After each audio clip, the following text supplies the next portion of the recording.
J'ai eu l'occasion ici de commenter un domaine des Tours rouge, donc en Côte-du-Rhône 2015, que j'avais trouvé absolument éblouissant. J'ai même eu l'occasion ici de commenter un Pignan 2009 en Châteauneuf-du-Pape.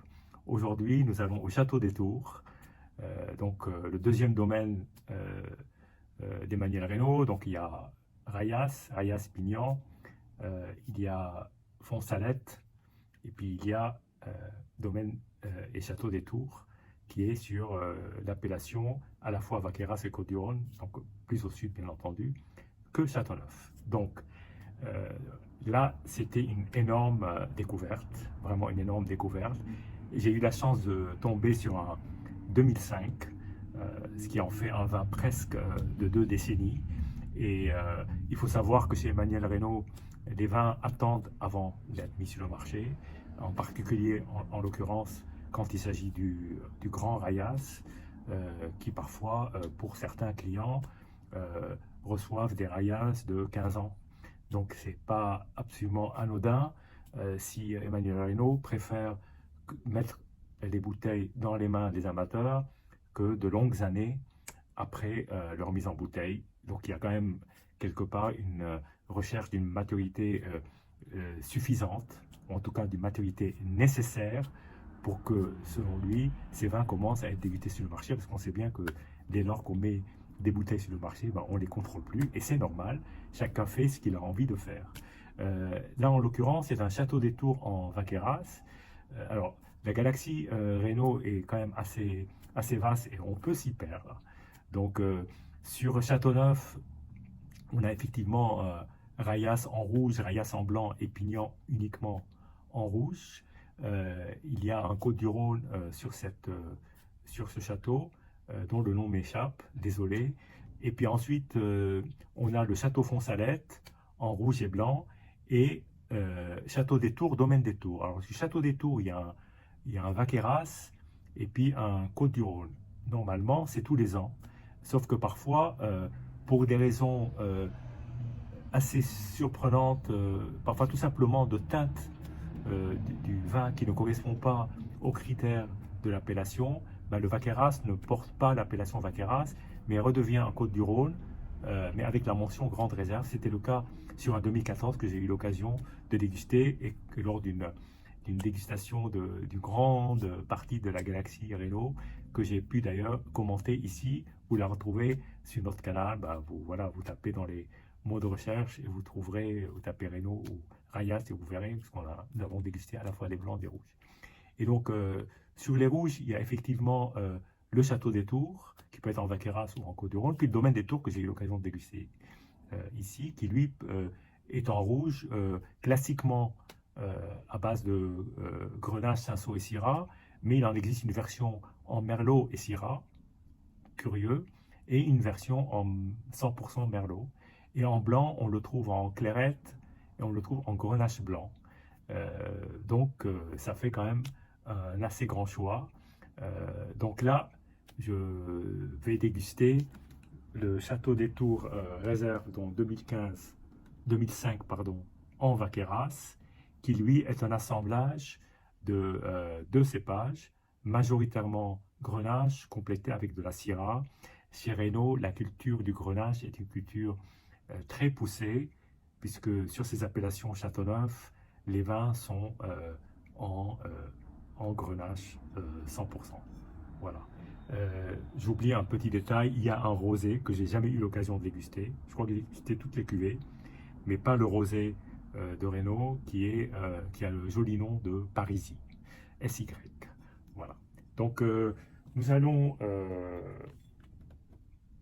voir maintenant, je vais déguster devant vous ce château des Tours qui a été ouvert il y a plus de 24 heures, qui m'a réellement ébloui à l'ouverture. Alors parfois, les vins de Reynaud sont difficiles à l'ouverture, donc il vaut mieux attendre quelques heures.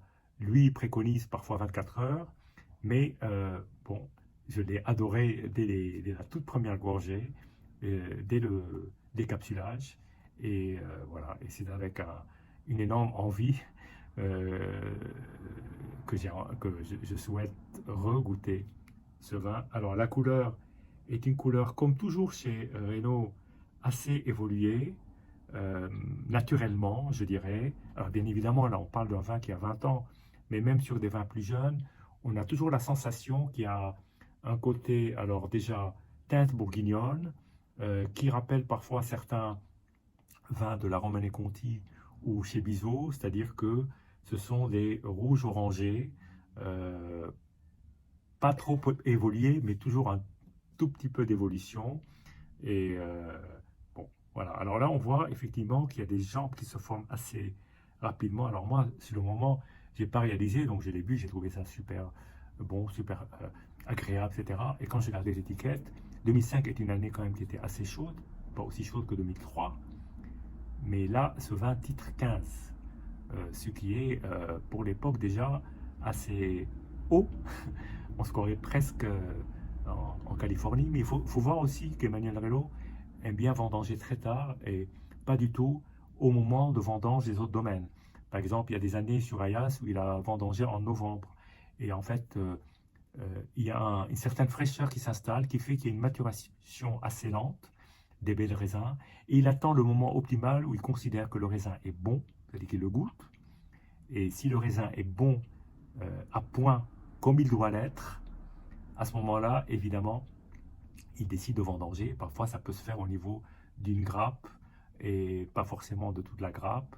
Et il a une manière de vinifier qui est une sorte de vendange entière, mais c'est pas tout à fait ça parce qu'il ne souhaite pas le revendiquer. Mais en tout cas, la rafle entre dans le processus de vinification. De toute façon, chez lui, ça ressemble à rien d'autre. Donc difficile. Moi, j'entends souvent parler de le nouveau Rayas ou alors tel Châteauneuf est un Rayas bis. Non, je crois que Renault a un style tellement unique et c'est tant mieux. Et je pense que chaque domaine doit avoir son style unique. Euh, Personne n'est là pour essayer d'émuler quelqu'un, peut-être s'en inspirer d'une certaine façon, mais retrouver sa propre voix. Et Emmanuel Reynaud a trouvé sa voix par rapport à son oncle, qui avait trouvé sa voix par rapport à l'aïeul.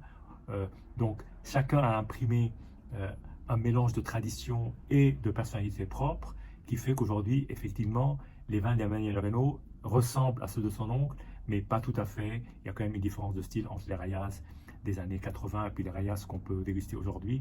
Donc, bon, tout cela est vrai dans une même génération ou dans une même, pardon, dans une même famille, mais peut être encore plus vrai d'un domaine à l'autre et chaque domaine va avoir son identité. Donc là, effectivement, la vinification est toujours très propre à sa façon de faire, des raisins extrêmement mûrs. Là, évidemment, pas de sucre résiduel, donc on peut accepter de monter à 15 degrés, mais il y a toujours une recherche de goût, de, de, de fruité, mais aussi de fraîcheur. Et donc cette fraîcheur est aussi apportée dans la manière avec laquelle, très douce, avec laquelle il vinifie, jamais d'extraction très forte, ce qui fait qu'effectivement, ces grenages avec de la syrah ressemblent plus à des pinots noirs, bien évidemment qu'à des syrahs, mais encore plus à des pinots noirs qu'à certains châteauneufs qui sont avec un grand pourcentage de grenache. Bien, donc voilà. Maintenant, je déguste avec plaisir, je reviens à ce vin.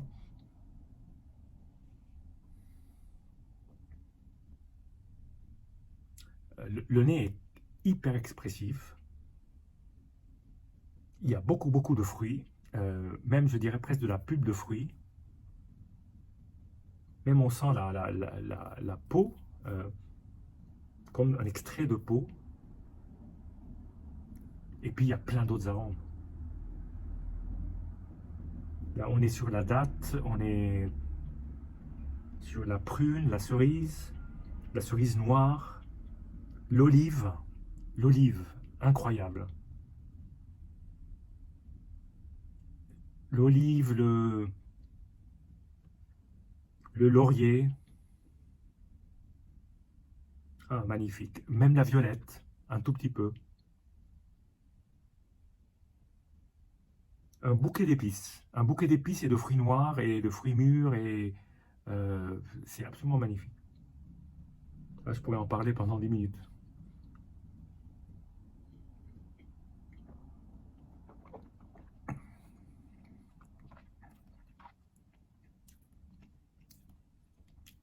Bon, je vais vous donner déjà mon impression d'hier.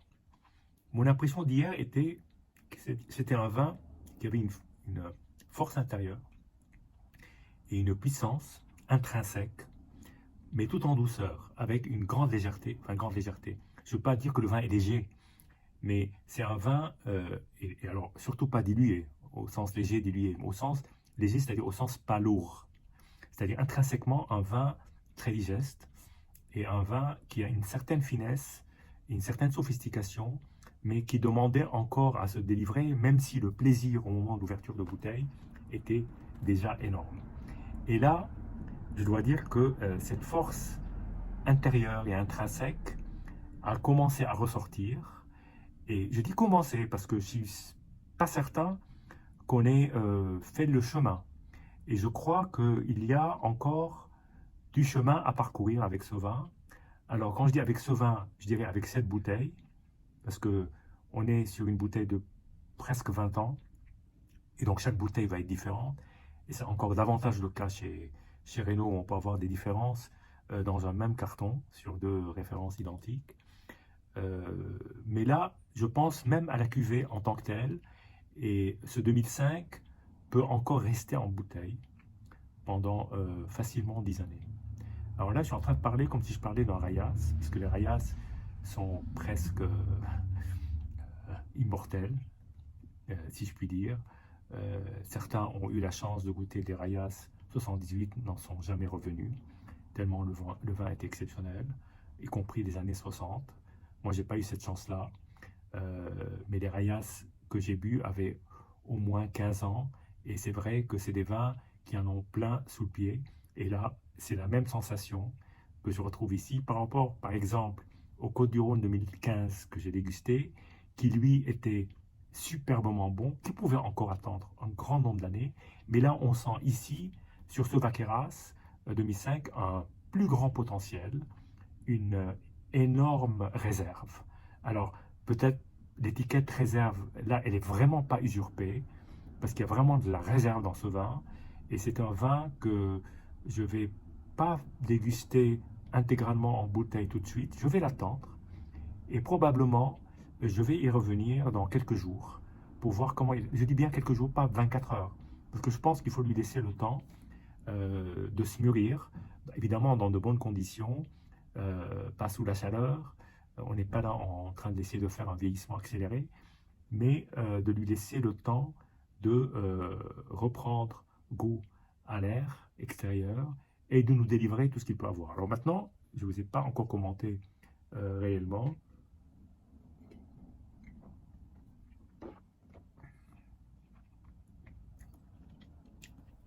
La question est, qu'est-ce que je ressens? C'est ça le plus important. Non pas qu'est-ce que je sens, mais qu'est-ce que je ressens. Je ressens d'abord une grande douceur que je dirais presque orientale, et en même temps très méditerranéenne. On est vraiment sur un terroir provençal, mais avec tout ce qu'il a de plus magnifique, de plus grand, parce qu'on est à la fois sur de la garrigue, on est à la fois sur un côté olive, mais on va plus en bouche vers le cacao. On reste sur des fruits noirs, parfois évidemment, d'ailleurs tout le temps du grande maturité, et malgré les 15 degrés, et d'ailleurs je ne suis pas censé le savoir, parce qu'il fait un temps, on ne mettait pas les degrés sur l'étiquette, et peu importe, c'est pas la quantité d'alcool qu'il y a, mais c'est la sensation qu'on peut avoir. Pour cela, ça me fait penser à une chartreuse verte qui titre 55 et qui donne la sensation de boire quelque chose qui est tellement buvable qu'on n'a pas cette sensation-là, ou alors il y a un autre alcool, même à 40, vous donnerait une sensation beaucoup plus forte. Là, à 15, c'est d'une grande fraîcheur et d'une grande finesse, énorme finesse.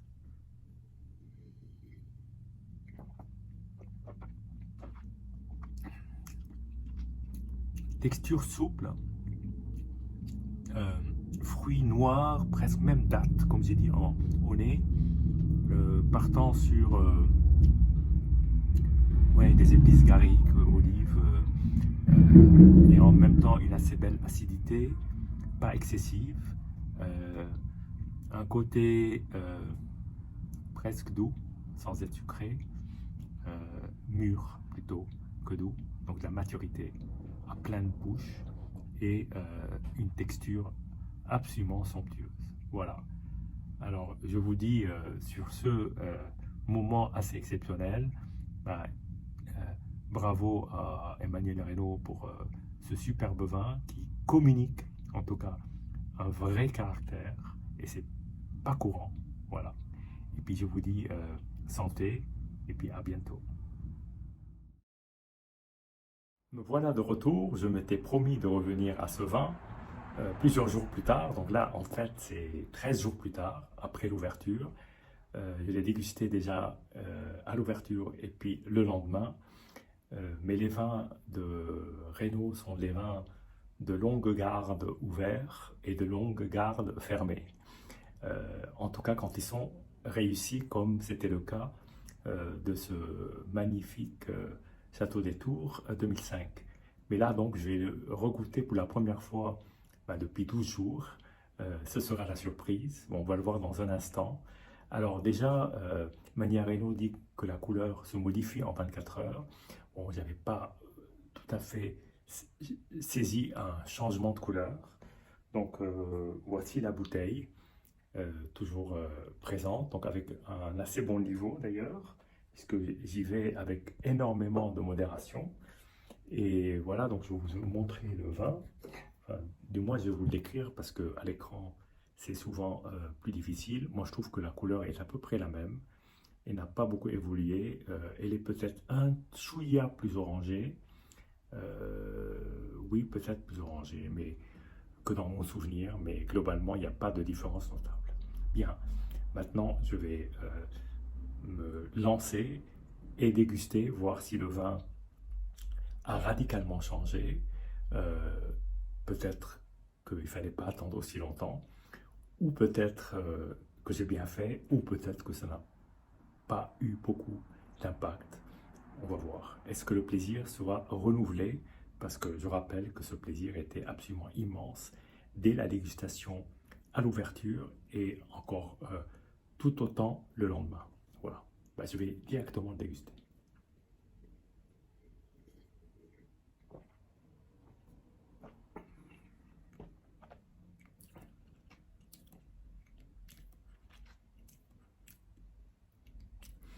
Alors là, on ressent les tout premiers signes d'évolution. C'est-à-dire, je ne parlerai pas d'oxydation autant que de changement, de perte de fraîcheur très relative, très très relative. Le vin reste une grande fraîcheur, mais il perd une partie de sa fraîcheur et de son impact, en tout cas à l'ouverture de la bouteille, prend des tonalités légèrement avec plus d'amertume, mais il y a toujours cette magnifique texture qui est extrêmement fine, qui tapisse le palais et qui est très présente.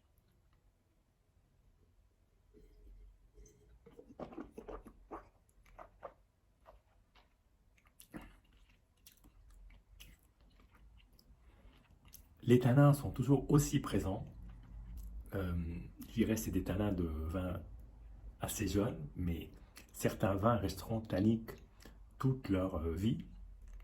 Là, c'est peut-être le cas, il y a toujours une présence de tanins. Il y a cette toute légère amertume, je dirais même légèrement réglissée, que je n'avais pas tout à fait perçue les 2 premiers jours, mais il y a cette vivacité et cette matière abondante de fruits mûrs qui est très impactante et qui signe quelque part la carte d'identité de ce vin. Alors, au nez, on a une évolution vers un nez plus, je ne veux pas dire liquoreux, pas du tout, de liqueur. C'est-à-dire que à l'aveugle, ça me ferait presque penser à peut-être un alcool.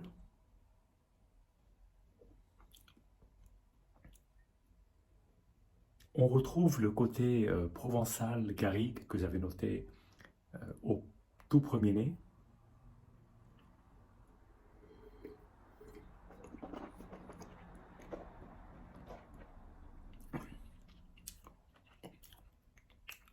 j'arrive à reconnaître la matière. Et figurez-vous, ça me fait penser à certains vins de la Bodega Vega Sicilia, euh, sur l'aspect de fruits mûrs, euh, presque cuits, et avec cette grande finesse en dentelle qui caractérise souvent les vins de Vega. Là, je trouve un lointain cousinage entre ce vin-là, cette bouteille-là, plus précisément, et puis certaines bouteilles de Vega que j'ai eu l'occasion de déguster.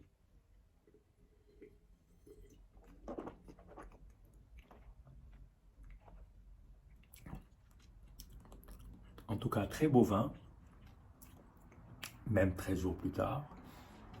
Il a perdu une partie, il a gagné l'autre chose. Tout compte fait, je pense que je le préférais au premier jour et au deuxième jour, mais c'est très intéressant de le déguster dans ces conditions-là. Je rappelle que le vin titre à 15 degrés et qu'on ne sent absolument pas cette, euh, ce contenu d'alcool que devrait normalement révéler tout vin qui titrerait aussi haut.